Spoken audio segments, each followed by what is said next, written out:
Hello, hello. This is Ghost Stories Told from the South. I'm your host, Stephen LeBooth. That's my wicked Dr. Evil Kitty in the back. I hope everybody's having a good day. I got some creepy stories. Creepy stories for you. It should be fun. I hope everybody's having a great day. And it's just going to be me today. I don't know when Lexi's be back. She's gonna be back, but she's been getting really. She's got really busy. She's got another job now doing daycare again. So, but hey, it is what it is. I'll still continue the show, guys. So don't worry about that. I know it ain't as fun without Lexi being here, but she'll be back to do some. Well, with saying that, I hope everybody's been having a good week. Hope you had a good weekend, and just hope you're enjoying life, having fun. But kick back, relax, pull your covers up, and listen to the show. I got some great stuff for you today. I got a lot of little stuff. Next week, I'm going to really dive in and try to get some stories that are longer than 5 to 10 minutes. So, a lot of these are going to be 5-minute stories. So, but let's get on with it. First story, we're going to be covering Arizona this week, or today. So, last week was Nevada. This week is Arizona. So, we're going to go over the Lonas Canyon Echoes of the Dead. During the 1800 gold rush, everyone wanted a piece of the action. A family that headed west built a cabin in the canyon, and the father would go into the mountains to search for gold. He came back every few months to provide food for his family, but one month he didn't come back. His family started starving to death, which drove the mother insane. Instead of watching them die, she put one on her wedding. What now? Drove her mother insane.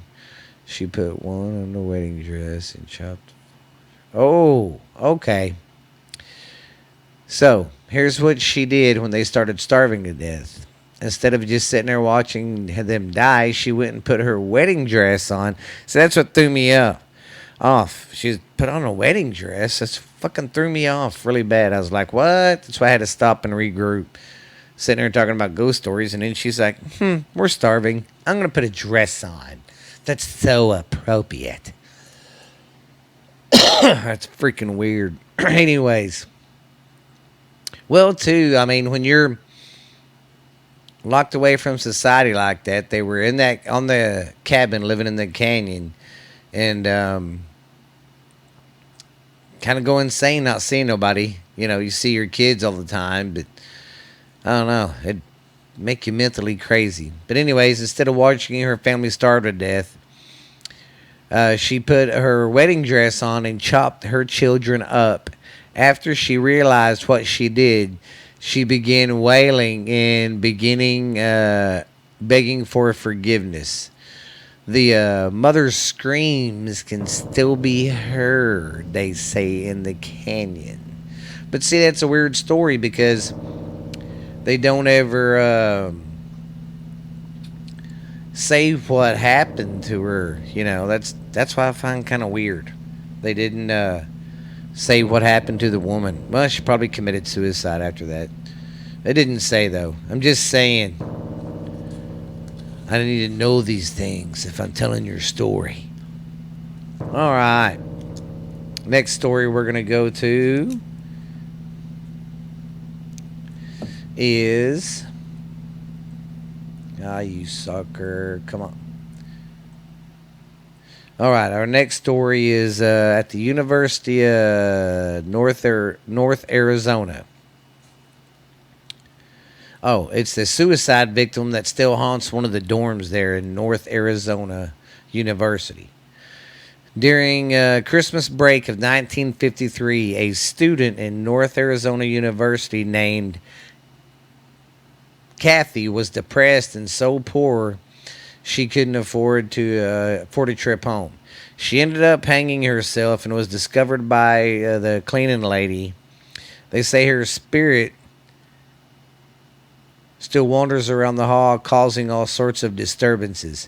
Lights coming on and off, strange smells. So apparently, she turns the lights on and off and she farts.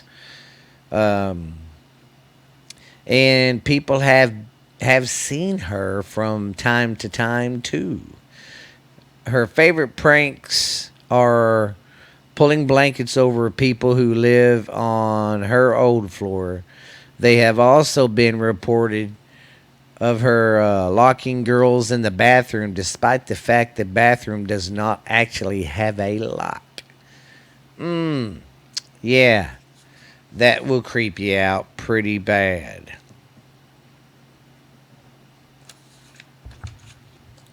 See, like I said, a lot of these are shorties. If this episode isn't that long, guys, I'm sorry. I will make it up to you this week. After I get through with this episode, I'll start deep diving deep into these stories. But some of these, man, I don't get a whole lot, and it sucks ass. But I'll try to get some good material for you guys. Because here it is, 10 minutes into the program, and I'm fixing to be on my third story. So, yeah. Anyways, let's get back on to scaring the pants off you, my little scary kiddos. This is the ghost of Route 85 in Arizona. A newlywed couple was driving through Ajo. Oh no, Ajo. Y'all quit back there. Ajo, Arizona in the 1950s on the way to their honeymoon at Lake Tahoe. Unfortunately, they were driving at night and did not see a huge boulder in front of them until their car slammed into it, killing them both. It's been said that if you drive around the area at midnight, you will encounter the car with the couple alongside it trying to call for help. Pretty creepy. See, I don't know how I'd handle something like that, being out in the middle of nowhere and bam, seeing something. That would scare me pretty good. I think I would definitely drop some deuces in my britches. All right, next we're going to go to the Hotel Weatherford. Since its opening in the 1900s, the hotel has had a very famous list of guests, including William Ralph Ernest Wild Earp and President Theodore Roosevelt. But its most infamous ghost may be the ghost of a murdered couple from the 1930s. There have been reports of guests waking up to find a bride and groom sitting on their bed. People have always seen a female figure moving around the hotel ballroom, and distant voices are also regularly heard. So, if you want to work there, you're going to be working around a bunch of ghosts, it sounds like. Yeah, that's pretty weird. Imagine being, somewhere on the road and you stop in here. Hey, let's stop at this old place, baby. It's cool. You go to bed and you wake up in the middle of the night to go pee or something, and hello, there's two ghosts sitting on your bed. Yeah, I would definitely crap my pants. Definitely shit them. Yes, I would. I'm sorry once again if it's going to be a real short episode, but I'm going to make it stretch just a little bit, at least for 30 minutes, there might. Now we're going to go to Northern Arizona's Council Government Head Start Administration Building in Flagstaff. There's the apparition of a woman that has been roaming the halls. People have also heard voices and found various objects moved around. Doors are suddenly locked and keys no longer work. Telephones ring without anyone calling them, and then they've been unplugged. It's also been reported that the fascists turn on, the faucets turn on and off. Hopefully, the water bill doesn't get too high with them pulling that shit. I know I'd be mad. Which one of you ghosts left the freaking faucet running again? I swear, you kids are gonna be the death of me. Y'all remember that scary movie? Children under the was it Children under the Stairs? Or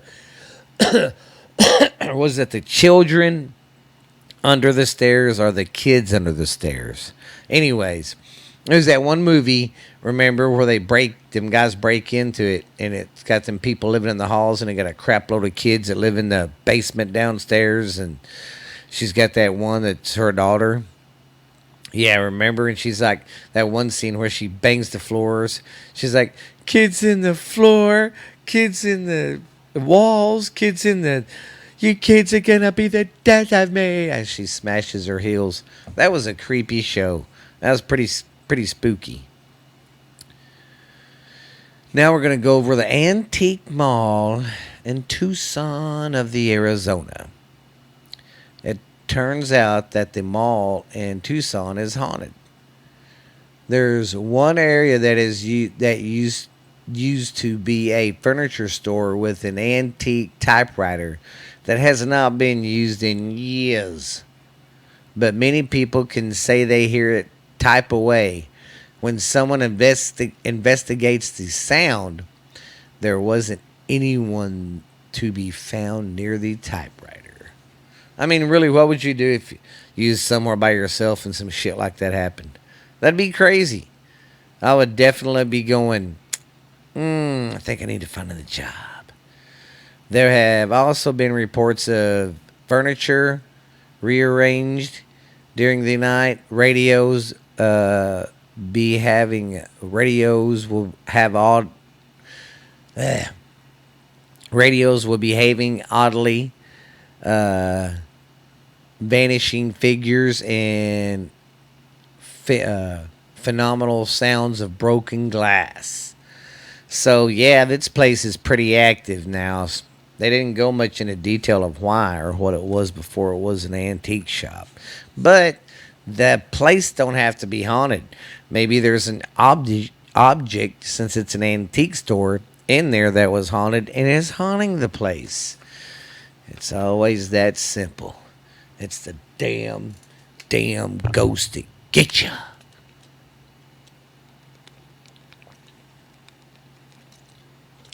Sorry, guys. I had to take a while. Had to take a water break there, baby.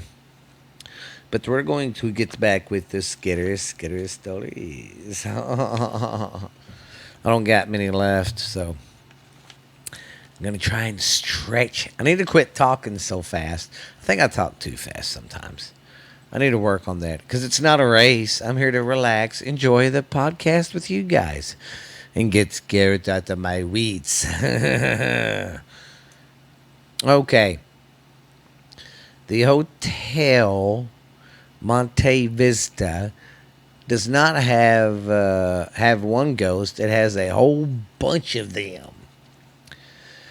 There's a figure of a bellboy that knocks and rings doors. There's a figure of a bellboy that knocks on doors. A bank robber from the 1970s. A ghost who constantly is coughing, and the specter of a woman roaming the halls. Patreons of the Overlook Hotel would feel right at home here, because the Overlook Hotel is haunted just as bad as this one. So apparently this one's got a lot of spooky crap going on with it. You know, it's got a bank robber. We've got the old bellboy that comes messing with you. That'd be creepy too. Imagine opening the door and seeing a bellboy there and then disappear or go away. See, that's the kind of shit I don't know if I could handle. I'd be like a Scooby-Doo, you know, ghost. Okay. Now we're going to go over the Hotel Vendome, located in Prescott, Arizona. I wonder if that's where Dak Prescott's from. uh, Located in Prescott, Arizona. The Hotel Vendome was once the site of a heartbreak. It was the site of heartbreak and death. Abby Bray, her husband and cat moved to Arizona. Oh, they moved to Arizona because of her tuberculosis. Every so often, Abby's husband would go out and get medicine for her. But one time, he never came back, and a heartbroken Abby starved herself, and by extensions, her cat to death in the room. So her and her cat basically fucking starved to death in the room. Why didn't they just say that and putting it instead of putting it in parentheses and going? Anyways, she starved herself. So in room 16. So if you're ever there, stay in room 16. That's where she died. By the 1940s, many guests started reporting that they saw Abby in their room while awaiting for her husband. Apparently, she's quiet and frequently spotted despite all the sadness. So she's pretty friendly, quiet. She don't you know fuck with you or anything. You just see her all the time. Now that is pretty shitty though, man. But that's a big part of a lot of these ghost stories I've been recognizing that a lot of it's heartbreak, whether it's the male or female doing, whether it's the male or female that leaves. There's always a case of one of them getting married and commit suicide, or like this guy. I mean, really, how could you move a woman and then go, I'm out of here, screw this bitch? That's so rude. Well, he'll probably pay for his. Yes, he will. Yes, he will. All right. I have a feeling I've gone over these stories before. If I have, I apologize, and I'm very, very sorry. I haven't done my research and went back to my archives to see what we have done. No, no, no, no, no. So, if you hear anything you've heard before, I'm sorry. Some of this stuff sounded familiar. Some of these stories, not all of them, just some of them. Like this one. All right, we're going to go over the Phoenix Lights now. In 1997, a famous alleged UFO sighting occurred. Unlike most sightings, however, this one was reported by thousands of people within the same time frame. So there's no way of people making bullshit excuses of what it is. A lot of people seen it. It was real, man. It's still real to me.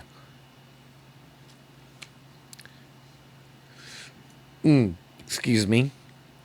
Two sets of lights were said to be in a triangle like formation that slowly moved across the sky. Even the governor of Arizona saw the lights and thought of them as overwhelming, you know, otherworldly like. The Air Force later said the second pair of lights were flares dropped from an aircraft during an exercise. But that does not explain the first set. See, that's what I mean. This time there was too many people, so our government couldn't say, "Oh, no, that don't exist. I've never seen that before." What do you mean? Anyways, that's just crazy. Okay. For our last story of the day, guys. Sorry this is a shorty. I'm going to make it up. I'm going to try to make next week's. I'm going to try and make next week's longer for you because you guys deserve it. I got good, loyal fans. I'll say that. And I appreciate you all. Okay, we're going to go over the Bigfoot in Arizona. They got a Bigfoot too. That's right. Arizona has its own Bigfoot too, and it's said to be 7 foot tall, and it's incredibly strong, and it has red eyes. He's got the red eye, if you know what I mean. It's also supposed to smell terrible. And see, oh wait, with an odor describes as similar to a dead fish, skunk, or somebody with bad body odor, decaying musk and musk of snapping turtle. And it's extremely violent and loves uh, disabling deer. How fucking sick is this guy? Fucking number one, he don't take a bath. Apparently, he stinks. Now, well, you gotta think though. These creatures, if they are real, live out in the country, in the woods, in the forest. They don't take baths every day. So whatever they eat, they're still gonna smell like. And then when they go to the bathroom, it's they don't get to keep themselves clean. So yeah, they're gonna stink. But I could just imagine the smell of something, like that. Just yeah, ugh. Reported sightings have been all over Arizona, with the earliest dating back with the latest. The earliest signs of him being seen was in 1908, when someone claimed to see the beast near the Grand Canyon. Wow, that's crazy. That's a dry right around there. The most reported claim that the creature had long white hair and 2-inch long claws. There's also a sighting in 1940 which claimed the creature had deep set and expressive eyes. In 2006, a member of the White Mountain Apache Nation claimed there were several sightings of the monster. These reports said the creature was all black, but no encounter with any violence. See, every state I've noticed too has their version of a Bigfoot, which I'm not out on stuff like that because I look at it this way. We don't know exactly what's out there deep in the forest, out in the middle of nowhere. We don't know what lives that we don't see. So how can you sit there and say something don't exist? We're not out in the woods 24/7. We're a majority in the city, guys. But that closes up this part of the show. So I'm going to sit here and ramble for a little bit, catch you up on some spooky shit. You know how my niece, she's got a spooky house. Well, Jackson, and this is July. Remember now. This is July, and Jackson lost his shoes over there during school, and school got let out in May, so I think he lost them. It was first part of spring, so April. Couldn't find them anywhere. We could not find them shoes anywhere. Well, then we was over there doing something, and Jackson found his shoes. They was in the basket, and I asked Ashley, I was like, how did you found them? She goes, they just showed up. But that's how crap does over there. It just shows up or disappears. It's like one night Tyler made him a big old plate of spaghetti, and it disappeared and then came back, which was kind of weird. I don't know. It's just some weird stuff happens over there. But I hope I didn't scare you guys too bad tonight. But don't worry, guys. I'm going to dig down deep and try to stay focused on looking at the hard camera. And gonna dig. That's not what I meant to say. Gonna dive down deep and get some good research done to make my stories longer for next week. So y'all can be telling some good stories around the campfire. Because I know it's camp season, everybody's out doing their thing. It's summertime because last summer sucked ass. But yeah, I hope everybody's having fun, getting some good memories with their families, and maybe getting some ghost stories. Y'all email me any ghost stories y'all have or anything. At any time, y'all can email me at ghost stories told from the south at gmail.com. Don't forget to go check out our YouTube channel. It's same thing. Ghost stories told from the south. Go give us a thumbs up and like our videos and subscribe. So every time I put something on there, like this video I'm doing now, it'll come on at 6 o'clock in the morning. So when the podcast does, so yeah, you can look up my ugly mug. I'm gonna try to be doing some more videos. But give us some more downloads, some more love. Give us 5-star reports on stuff. And yeah, guys, I'm glad you enjoyed the show. We're doing great. Our numbers keep growing up. I know it don't sound like shit to y'all, but it does to me because I've been doing this for a little bit over a year, and I've already got over 3,000 downloads. I think that's pretty good for a little old country boy that does this by himself. But I'm gonna keep going, guys. I like doing this, so hope you don't mind. I'm sticking around. Think I like you guys. Yeah. Well, this has been Stephen LeBooth here for the ghost stories told from the south. I hope I did not scare you too much tonight. I did not mean to, but you guys be good. Have fun. And don't get too scared now, little kitties. Bye.